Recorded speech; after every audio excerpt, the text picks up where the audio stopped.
दोस्तों case number 9 drama जिसका episode 27 आ चुका है और एपिसोड 27 देखकर मुझे ऐसा लग रहा है कि कामरान जो है वो कम्प्लीटली तौर पे फंस चुका है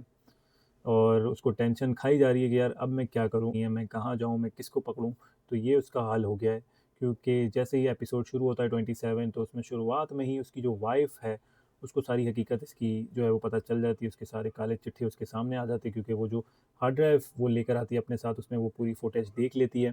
काफ़ी आर्ग्यूमेंट होती है, कामरान जब तक पहुँचता है उसके पास वो देख चुकी होती है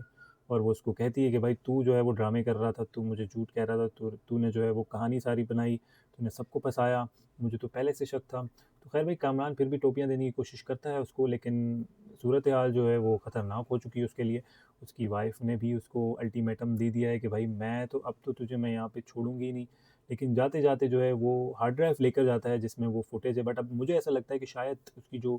कामरान की जो वाइफ़ है किरण, उसने उसके अंदर से वो जो क्लिप है वो निकाल ली है, आई थिंक सो। क्योंकि ये चीज़ दिखाई नहीं है, बट होगा यही एंड में कि हो सकता है इसकी जो वाइफ़ है ये क्लिप आके शो कर दे अदालत में, तो हो सकता है इस पे सारी कहानी जो है वो शिफ्ट हो जाए। बट अभी देखने वाली बात ये है कि किरण को पता चला है अब नेक्स्ट जो समाअत होगी अदालत की उसमें आके ये गवाही देती है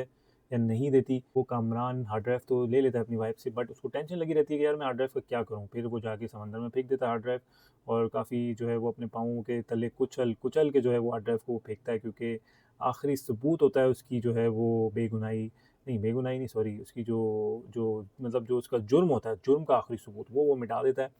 और मिटाने के बाद फिर उसको टेंशन खाई जाती है, वो सोच में पड़ जाता है कि यार ये जो एसपी है इसका मैं क्या करूँ यार? ये जो मर्ज़ की दवा है ना इसकी दवा मेरे पास नहीं है। तो वो बड़ी कोशिश करता है एसपी को कॉल करके कि यार किसी तरीके से ये हाथ में आ जाए, किसी तरीके से जो है ना इसका मैं जोड़ पकड़ लूँ, बट एसपी कहता है ना बाबा ना, जुर्म तूने किया है तो तू भुगतेगा। लेकिन फिर भी वो बहुत कोशिश करता है कामरान कि किसी तरह से वो आ जाए, बट वो नहीं मानता और अंदर ही अंदर कामरान को जो है वो ये टेंशन अब लगी हुई है कि यार ये एसपी से कौन जान छुड़ाएगा, क्योंकि अगर एसपी ने तफ्तीश करना शुरू की तो हो सकता है जो घर के नौकर हैं इनके वो ही नहीं कहीं मानना शुरू हो जाए, जो गार्ड है वही नहीं एक्सेप्ट कर ले कि भाई मैं तो जो है मौजूद था मौके वारदात पे, 2-3 चपेटें लगी तो हो सकता है वही बता दे। लेकिन भाई अब सूरत हाल जो है वो इस ड्रामे की, मेरा ख़्याल में जो वकील है नूरुल हसन यानी जो बुखारी साहब, वो सारा दारोमदार उनके ऊपर